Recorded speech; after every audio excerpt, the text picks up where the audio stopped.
پیار سے الصلاۃ والسلام.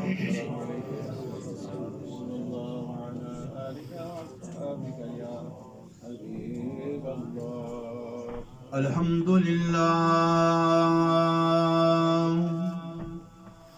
الحمد للہ رب العالمین والعاقبۃ للمتقین.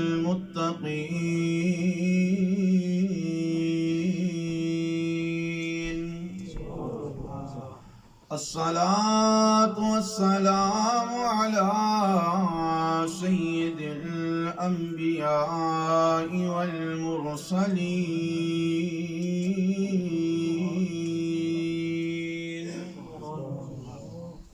اما بعد فاعوذ باللہ من الشیطان الرجیم. بسم اللہ الرحمن الرحیم.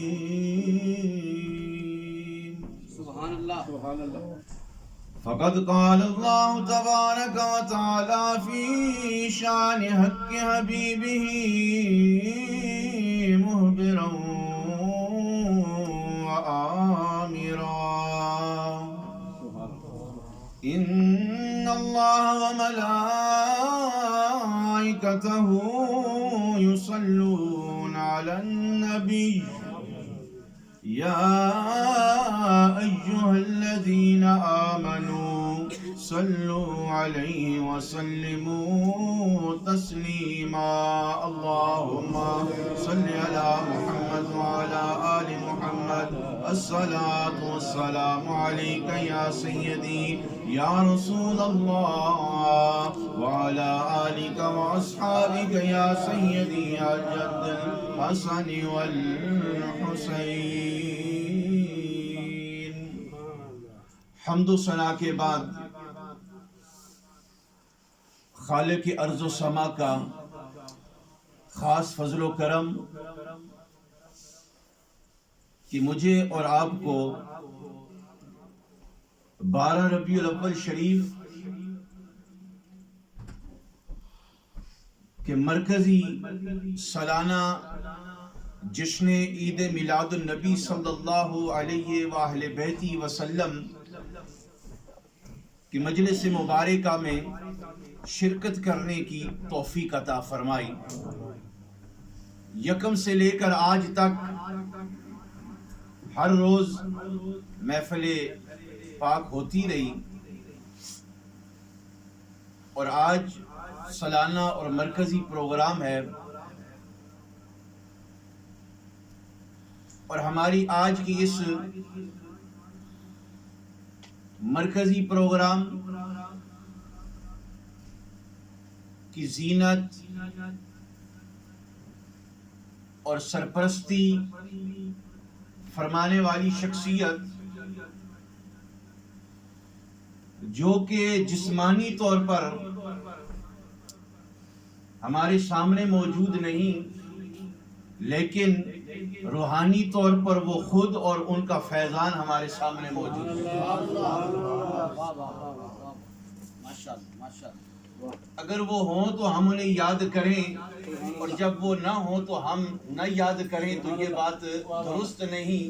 یہ نا انصافی ہے کیونکہ صرف اس مسجد میں نہیں بلکہ پوری برطانیہ میں جو میلاد کے جلسے اور جلوسوں کی رونق نظر آ رہی ہے وہ میرے مرشد کریم حضور مہر الملت پیر سید منور حسین شاہ صاحب جماعتی مدد زندہ العالی کا فیضان ہے.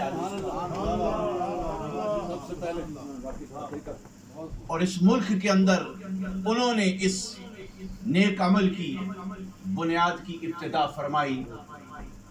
اسٹیج پر سعادات اطہار صاحبزادہ پیر سید رشید حسین شاہ صاحب جماعتی، صاحبزادہ پیر سید نعمان حسین شاہ صاحب جماعتی، مفتی اہل سنت مفتی برکات احمد چشتی، یہ تمامی حضرات موجود ہیں. اپنے اپنے وقت میں اپنے خیالات کا اظہار فرمائیں گے. چند لمحوں کے لیے میں حاضر خدمت ہوں. گزشتہ محفل کے اندر بھی میں نے عرض کیا تھا کہ قرآن مجید کا اگر آپ مطالعہ کریں تو پورے قرآن میں الحمد سے لے کر والناس تک اللہ نے اپنے محبوب کی نعت بیان فرمائی ہے۔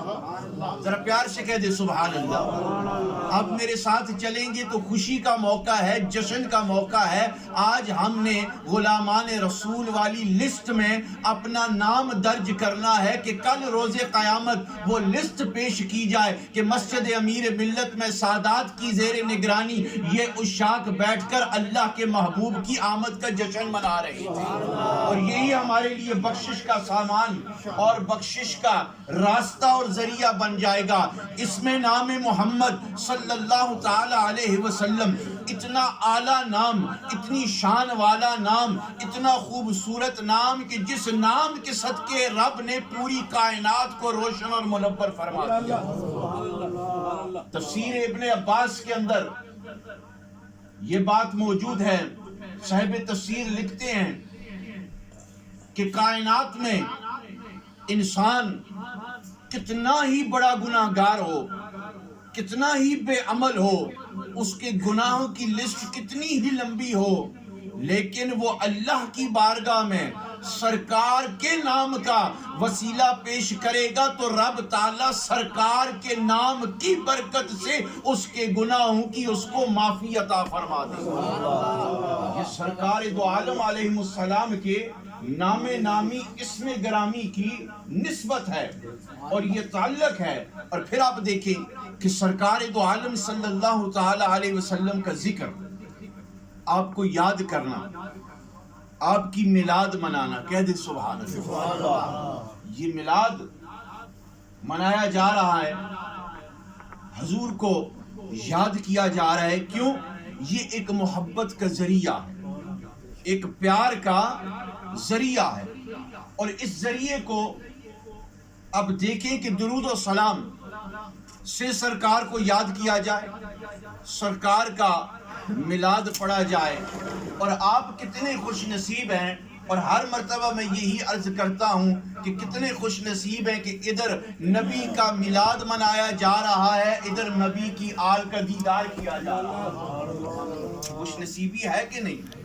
اب دیکھیں سرکار دو عالم علیہ السلام کی سیرت و میلاد کے حوالے سے چند گزارشات پیش کر کے بات ختم کرنا چاہتا ہوں کہ سرکار دو عالم علیہ السلام کو خالق ارض و سما نے اتنا بڑا لجپالی کا مقام عطا فرمایا اور کرم نوازی کا مقام عطا فرمایا کہ ایک مرتبہ سرکار دو عالم علیہ السلام صحابہ کرام کے ساتھ جلوہ افروز تھے کہ اچانک ایک شخص آیا اور عرض کرنے لگا، یا رسول اللہ صلی اللہ علیہ وسلم، توجہ رکھے، کئی دنوں سے میرا بیٹا گم ہو گیا ہے، کئی دنوں سے میرا بیٹا، بولیں بیٹا گم ہو گیا، بولیں بیٹا گم ہو گیا ہے، تو آپ دعا فرمائیں کہ میرا بیٹا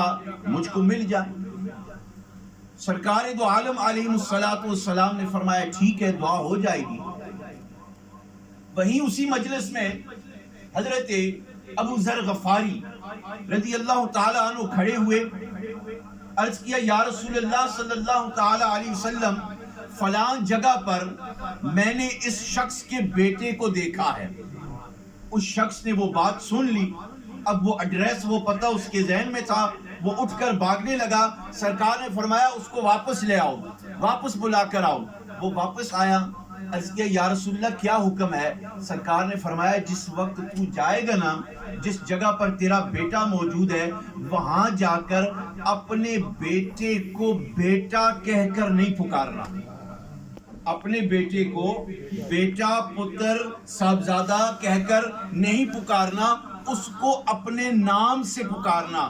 عرض کیا یا رسول اللہ اتنے دن ہو گئے ہیں میرا بیٹا مجھ سے بچھڑ گیا ہے، ماں سے بھی بچھڑ گیا ہے، ماں نے اتنے دن نہ نیند کی ہے نہ کھانے کا اہتمام، اور بیٹا میرا ہے، اور آپ فرماتے ہیں کہ بیٹے کو نام سے بلایا جائے، لخت جگر یا صاحبزادہ یا پتر یا بیٹا نہ کہا جائے، یہ کیا ماجرا ہے؟ سرکار دو عالم نے فرمایا تجھ کو خبر ہے جس مقام پر جس جگہ پر تیرا بیٹا موجود ہے وہ دوسرے بچوں کے ساتھ کھیل رہا ہے، تو اپنے بیٹے کو بیٹا کہہ کر پکارے گا، ہو سکتا ہے ان بچوں میں کوئی بچہ یتیم بھی ہو سکتا ہے ان بچوں میں کوئی بچہ یتیم بھی ہو، جس وقت تو اپنے بیٹے کو بیٹا کہہ کر پکارے گا ان یتیموں کو اپنا باپ یاد آ جائے گا۔ میں ہر بات برداشت کر سکتا ہوں لیکن اپنی امت کا دکھ نہیں برداشت کر سکتا۔ نعرہ تکبیر، نعرہ رسالت، نعرہ حیدری۔ یہ اللہ تعالیٰ نے سرکار کو کرم کا مقام اور خوبصورتی کا مقام عطا فرمایا، اور پھر آپ دیکھیں بات سمیٹنے لگا ہوں کہ یہ عشاق رسول اللہ صلی اللہ تعالی علیہ وسلم کے ساتھ محبت کرنے والے، پیار کرنے والے، یہ ہمیں یہ طریقہ بتاتے ہیں، یہ ذریعہ بتاتے ہیں کہ سرکار کا میلاد مناؤ، سرکار کو یاد کرو، اللہ تعالیٰ کرم کی بارش برسانا شروع فرما دے۔ امام قسطلانی نے اپنے ایک رسالے میں تحریر فرمایا کہ جو شخص 12 ربیع الاول شریف کو یعنی آج یا کہ ربیع الاول شریف میں کسی روز بھی سرکار دو عالم علیہ السلام کہ محفل میلاد کا اہتمام اپنے گھر میں کرتا ہے یا کہ کسی محفل میں وہ شرکت کرتا ہے، اس روز کے اہتمام سے لے کر اگلے سال کی اسی تاریخ تک رب تعالیٰ اس کے مکان پر اس کے گھر میں رحمتوں کا نزول جاری فرما دیتا۔ یہ سرکار کا ذکر ہے، اور سرکار کا ذکر اتنا خوبصورت اور اتنا پیارا کہ میں بھی سرکار کو یاد کرتا ہوں، آپ بھی سرکار کو یاد کرتے ہیں، لیکن سرکار کا پیار اور سرکار کی محبت اتنا پیارا۔ یہ بات سنا کر بات سمیٹنا چاہتا ہوں کہ امام جلال الدین سیوطی نے کتنی خوبصورت بات نقل فرمائی، توجہ ہے نا؟ کہہ دے سبحان اللہ۔ میرے بعد بڑا جوشیلا اور بڑا زوردار خطاب ہونے والا ہے، میں تو حاضر ہوں کہ آپ کو تھوڑا سا جگا دیا جائے، کہہ دے سبحان اللہ۔ امام جلال الدین سیوطی لکھتے ہیں کہ مکہ پاک میں ایک گھر میں ایک بیٹا پیدا ہوا، لیکن بیٹا جس وقت پیدا ہوا تو وہ بول نہیں رہا تھا، خاموش تھا۔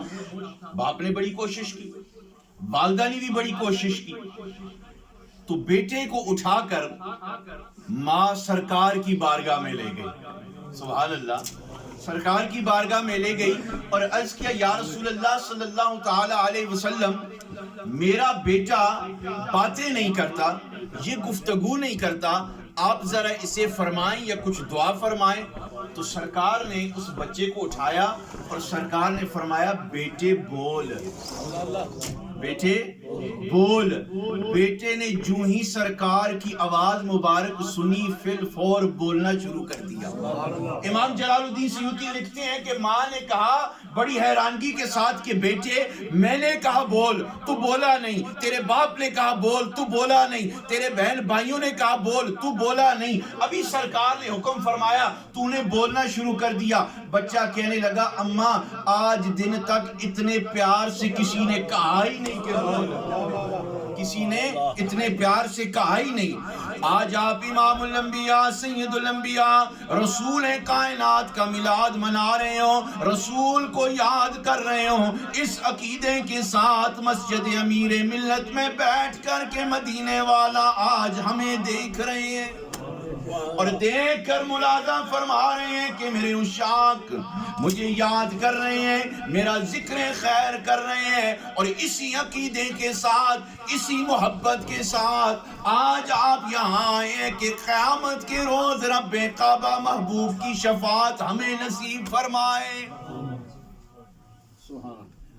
Today, you and I are very blessed and very lucky. I will end with this message for my younger brothers, that Allah subhanahu wa ta'ala has given us the opportunity to sit in the masjid and remember Rasulullah sallallahu ta'ala alayhi wasallam. You study the Holy Quran, you will find many ayahs which explain the superiority and the miracles and the status which Allah has blessed Sayyidina Muhammad sallallahu alayhi wasallam with.